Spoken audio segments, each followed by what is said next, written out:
안녕하세요. 정치를 품격 있게 풀어드리는 정치클래스TV의 심상만입니다. 오늘은 K-팝은 왜 세계에 진출할 수 있었을까? 현지 크리에이터들이 말하는 팬들을 열광시키는 장치란 제목의 일본 칼럼과 그 댓글 반응을 살펴보겠습니다. 일본의 언론에서는 정말로 한국의 연예계가 없으면 장사를 할 수 없을 정도로 한국 연예계 뉴스를 쏟아내고 있습니다. 그중 가장 많이 보이는 뉴스의 제목은 뭐든지 분석을 좋아하는 일본 습성상 한류, K-팝 어떻게 성공했는가 이런 류의 제목의 글이 계속 올라옵니다. 정말 너무 웃음이 나는 게 일본의 전문가들이 열심히 한류 성공 이유를 이야기하면 일본 네드윅들은 항상 같은 댓글을 다는 것을 반복합니다.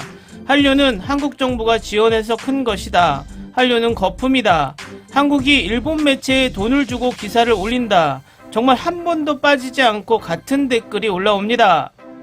그런데 상식적으로 생각해보면 한류가 정말 일본 속에서 관심이 없는 뉴스라면 이런 종류의 칼럼이 올라오면 댓글이 없어야 상식적인데 댓글이 일본 연예인 기사보다 항상 많이 달리게 되니 일본 언론은 한류 기사를 쏟아내고 일본 네드윅들은 그 기사에 조회수를 올려주는 역할을 반복하고 있는 것이 우품이라는 단어를 여기에 써야 하는 것이 아닐까요?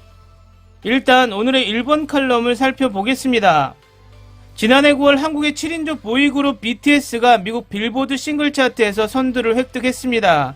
코로나 재난을 물리치고 K-팝이 쾌진격을 계속하는 비결은 무엇인가?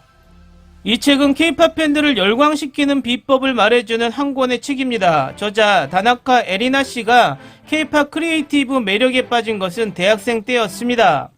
샤이니의 미니 앨범 로미오와의 만남, 그 예술이 높고 정교한 이미지에 충격을 받았습니다. 이 앨범의 디렉션을 다룬 것은 민희진 씨라는 여성으로 그 후로 한국에서 활동하는 크리에이터에 대해 알아보게 되었습니다. 다나카 씨는 2015년부터 현지 잡지사에 근무하면서 K-팝 업계의 제일선에서 활약하는 뮤직비디오 감독과 디자이너에게 직접 이야기를 들을 수 있는 기회를 얻었습니다. 이 책에 그들의 귀중한 담화가 담겨 있습니다. K-팝 업계에서는 매년 100그룹 정도의 아이돌 그룹이 탄생하고 그 대부분이 2년 내에 해체하는 것으로 알려져 있습니다. K-팝 전문 기자 박 씨는 시대를 반영하지 않는 그룹은 성공할 수 없다고 말하고 있었습니다만 다른 사람과 차별화를 위해서라도 각 그룹의 취향을 살린 컨셉을 내세우고 있습니다. 지난해 데뷔한 걸그룹 위클리가 환경보호를 주제로 한 노래를 발표했을 때는 바로 현 세태를 비추고 있다고 생각했습니다. K-팝이 세계 시장에 진출할 수 있었던 것은 돈, 시간, 거리, 언어, 규제라는 5개의 장애물을 모두 통과해야만 하지만 이 어려운 환경을 제거하는 것은 인터넷이 있었기 때문입니다. K-팝 업계는 컨텐츠를 무료로 배급하는 사고방식을 선택하고 국외에서 뮤직비디오 등을 시청할 수 있는 것은 물론 공개와 동시에 다국어 자막으로 전달됩니다. 한편 일본의 뮤직비디오는 저작권 보호를 위해 국외에서는 볼 수 있는 것이 적습니다. 따라서 한국도 일본 연예인 팬들이 많이 있는데 그들은 무단으로 동영상을 시청할 수밖에 없습니다. 해외 팬들을 확보하는데 이러한 환경의 차이는 큰 것이 아닐까요? 팬이 하나가 되어 노래를 연속 재생하며 차트 순위를 노리거나 스스로의 비용으로 가두 광고를 내거나 K-팝 아이돌의 응원 방법은 일치월장하고 있습니다. K-팝의 장점 중 하나는 다양한 소재로 전파가 쉬운 것, 그것을 지지하는 것은 홈페이지 마스터라 불리는 K-팝 팬들이 아이돌 콘서트장 모습을 촬영한 사진이나 동영상을 사설 사이트나 트위터에 올리는 것입니다. 그 행위 자체는 회색 영역이지만 무료 광고 방법이라는 견해도 있기 때문에 회사는 저작권을 침해하는 영상 사용의 활동을 묵인하고 있습니다. 공식 영상에 팬들이 자막을 붙이는 공식 팬 서브라는 시스템도 언어의 장벽을 제거하는 한몫을 하고 있습니다. 한국인은 자신들의 성급한 기질을 빨리빨리 정신이라고 표현하고 있고 K-팝 업계도 빨리빨리 급변하는 것은 계속되고 있습니다. 세계화에 성공한 K-팝은 앞으로 어떻게 발전해 나갈 것인가? 한국식 아이돌 그룹을 만드는 방법은 오디션 프로그램을 통해 수출되어 아시아 각국에서 K-팝 아류 그룹들이 속속 탄생하고 있습니다. 일본에서는 JO1과 니주가 거기에 해당하는군요.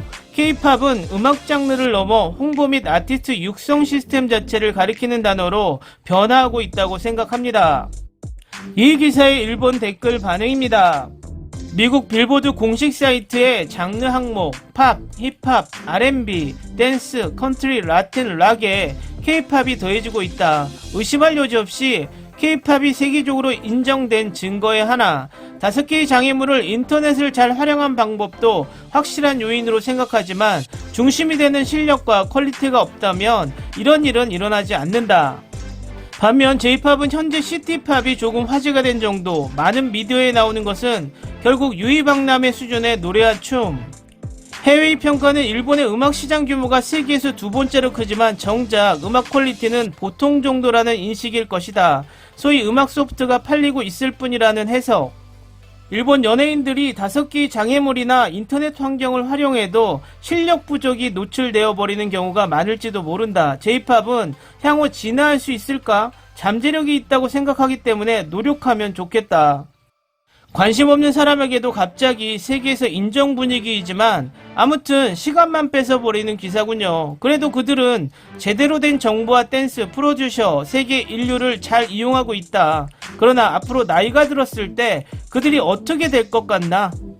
K-팝은 가창력 있는 가수도 많고 춤의 수준도 초인류, 게다가 음악도 훌륭하다. 아시아 이외의 세계에서 통용되는 것도 알 수 있다. J-팝도 좋아하지만 보면 어린애들 재롱 보는 기분이 든다. 생각하면 20년 전부터 조금씩 씨앗을 뿌리기 시작. 빅뱅, 카라, 블랙핑크 그리고 BTS.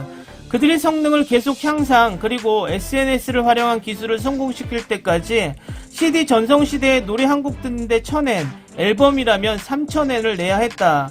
이제는 인터넷 환경만 있으면 무료로 즐길 수 있다.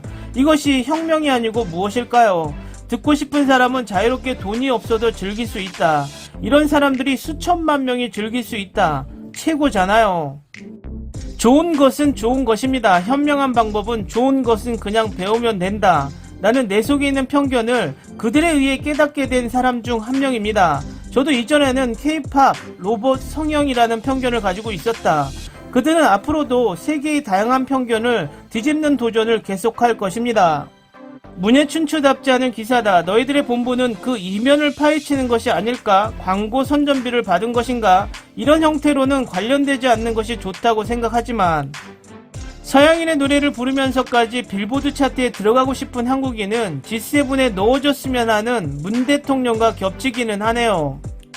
단순히 세계 시장에서 아이돌 그룹을 팔고 있는 것은 한국 안에서는 라이벌이었기 때문에 K를 붙인 팝이 성과를 올리고 있는 것이다. 물론 한국이 세계 최초로 성공한 것은 틀림없지만 한국의 성공을 일본, 중국, 태국 등이 보고 모방하기 시작했다. 그 후 몇 년 동안 중국과 일본의 그룹도 세계에서 싸울 수 있게 되므로 한국 아이돌의 영향력은 지금을 정점으로 완만하게 떨어지는 것이다. 돈이 전부다. 국가가 지원하고 있는 것뿐이다. 모두 알고 있어요. 그래서 오래가지 않는다. K-팝의 인기는 빅뱅이 부정으로 재생수를 올려서 1위가 된 것이 먼저 떠오른다. 그때도 부정은 많았으니까 빨리 그 부정을 탈피할 수 있으면 좋다. 순수하게 부정이 없는 차트에서 1위여야 만족할 수 있는 팬들도 인기를 믿을 수 있다.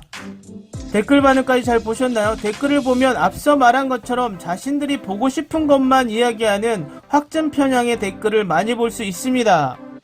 일본의 분석력을 보면 언제나 일본이 세계 1위를 할 것 같은데 분석으로만 세계 1위를 하고 행동으로는 보여주지 못하니 아직도 학예의 수준의 엔터를 보여주고 있는 것 같습니다. 물론 일부 사람들은 일본의 락은 정말 최고다, 무시하지 마라 라고 댓글을 다시는 분들이 있습니다. 물론 일본의 락 장르가 허접하다는 게 아니라 세계에는 유행의 흐름이라는 것이 있습니다. 그 흐름에 따라 인기 척도가 바뀌는 것이죠. K-팝은 그 흐름의 중심에 서 있는 것이고 일본의 락은 흐름의 변방에 있는 것이죠. 그렇기 때문에 BTS, 블랙핑크의 인지도는 상승하지만 일본의 J-팝은 일본에서만 인기가 있게 되는 것입니다. 이탈리아나 프랑스의 패션 디자인이 고가로 팔리고 아직도 사람들이 선호하는 이유는 그 기술과 디자인의 독창성과 디테일은 누구나 따라할 수는 있으나 그 품질은 아직까지 이길 수 없기 때문입니다. 사람들은 많은 걱정을 합니다. 일본, 태국, 중국이 K-팝을 모방하며 따라오고 있다고.